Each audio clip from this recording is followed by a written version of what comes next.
Kris Gethin here on the way to Vegas, 2 hours out, I think, from Vegas for the 2015 Mr. Olympia.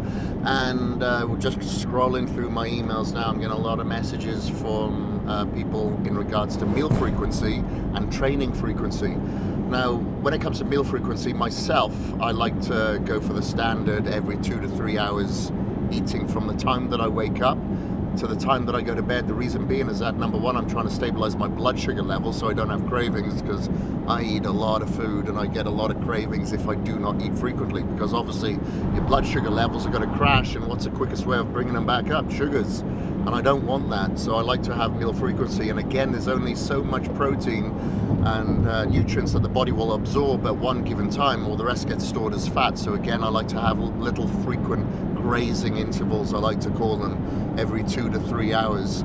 And I want a steady flow of energy from carbohydrates and from proteins as well, because number one, I got to recover from my workouts, and number two, I need the fuel for those workouts. I train with a lot of volume and with a lot of intensity, so I need those carbs. Don't fucking tell me you can go on a ketogenic diet and train with a lot of volume and a lot of intensity, you know, or like, you know, you gotta have those carbs in there, you know, from the first thing in the morning, maybe not until last thing at night, but you need the meal frequency. And again, I like to eat immediately as soon as I've woken up, before I do any cardio, and immediately before I go to bed, because I'm trying to shorten the fast of when I'm sleeping. Let's say I sleep, well, I don't, but let's say I sleep about anywhere between 6 and 8 hours, then I need to make sure that I shorten that fast, because I'm going to become catabolic during that time. So, you know, you've got to make sure that you try to shorten that fast. If you wake up in the night, yeah, sure, have a protein shake just to shorten that again. But, you know, you're going to have a casein or something before you go to bed, or a blend.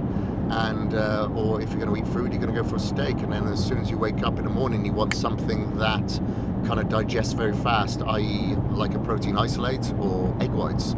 And then when it comes to training frequency, again, I follow kind of by instincts there, but generally, as a rule of thumb, as a natural athlete, it's 2 days on and 1 day off. However, if I feel like I can train 3 days straight, sometimes 4 days straight, I'll do it. You know, if I feel that I'm recovered and, you know, I'm not tired and I feel that I can continuously progress in the gym, then I'll go and hit it another day. But say if I train 1 day and I've had one big training day and maybe, I don't know, not much sleep, and the day was intense the day before, and I just don't feel up to it that day, you know, you smell the air and you don't feel as intense, or that you could put in 100%, then I'll take that day off. But as a general rule of thumb, if you're not that instinctive to your body, then I'd say 2 days on, 1 day off, 2 days on, 1 day off.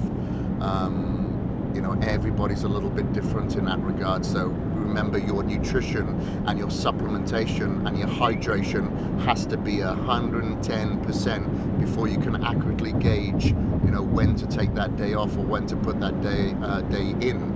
Because if you're not 110%, if you're lacking in a little bit of food or hydration or whatever, obviously you're going to have to take more time away from the gym and you're not going to progress as much. But remember, you've got to fuel the fire. If you're fueled, then the fire is going to take you back into the gym to burn it up a little bit more. So that's it for meal frequency and training frequency.